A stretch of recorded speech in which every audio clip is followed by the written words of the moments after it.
Pemirsa, Maher At-Twailibi alias Sony Eranata ditahan polisi. Maher terjerat hukum setelah dituduh menghina Habib Lutfi.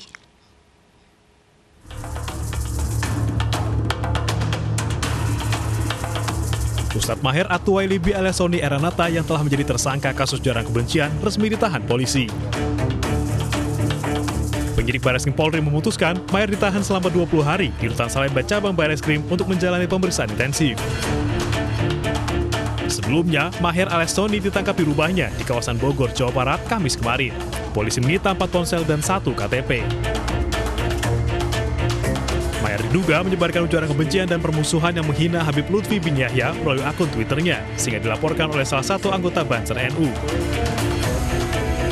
Polisi menjerat Maher dengan Undang-Undang ITE dengan ancaman hukuman 6 tahun penjara. Tim Liputan iNews melaporkan. Kapolda Metro Jaya akan menindak tegas ormas yang bertindak seperti preman. Hal ini terkait dengan pelanggaran protokol kesehatan yang terjadi saat acara pernikahan dan Maulid Nabi di Petamburan, Jakarta.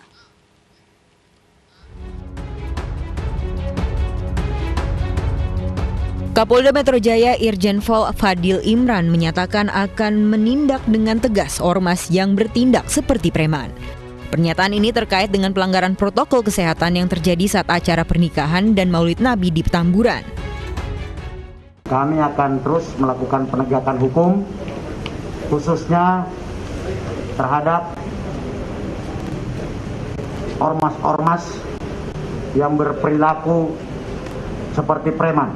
Ya, negara ini tidak boleh kalah dengan premanisme, radikalisme, dan intoleransi.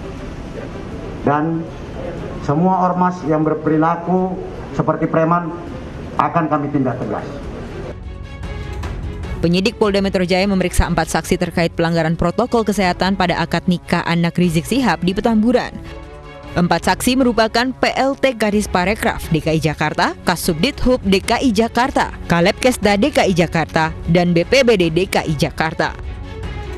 Sementara itu, surat pemanggilan untuk Rizik Syihab telah dilayangkan penyidik agar Imam Besar FPI itu hadir di pemeriksaan pada 7 Desember mendatang.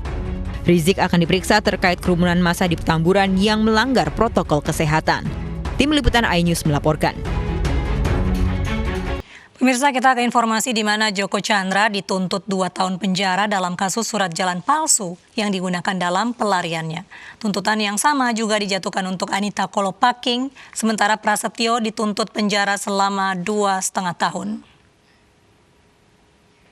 Joko Chandra terdakwa kasus surat jalan palsu untuk bisa pulang ke Indonesia dituntut 2 tahun penjara.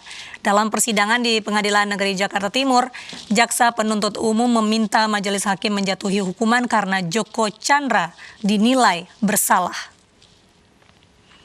Menurut jaksa, hal yang memberatkan Joko karena tidak berterus terang memberikan keterangan dalam persidangan.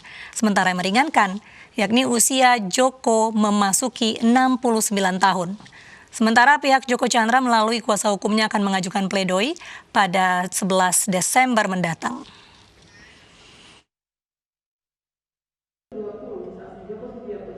Jaksa penuntut umum juga menuntut terdakwa Brigjen Prasetyo Utomo dan Anita Kolopaking yang membantu Joko Chandra dalam pelariannya.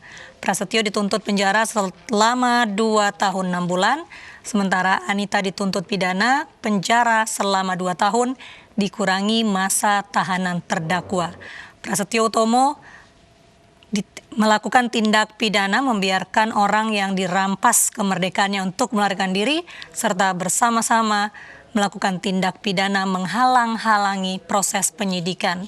Sementara Anita terbukti telah menyuruh untuk melakukan pemalsuan surat secara berlanjut dan juga dengan sengaja melepaskan orang yang ditahan atas putusan hakim.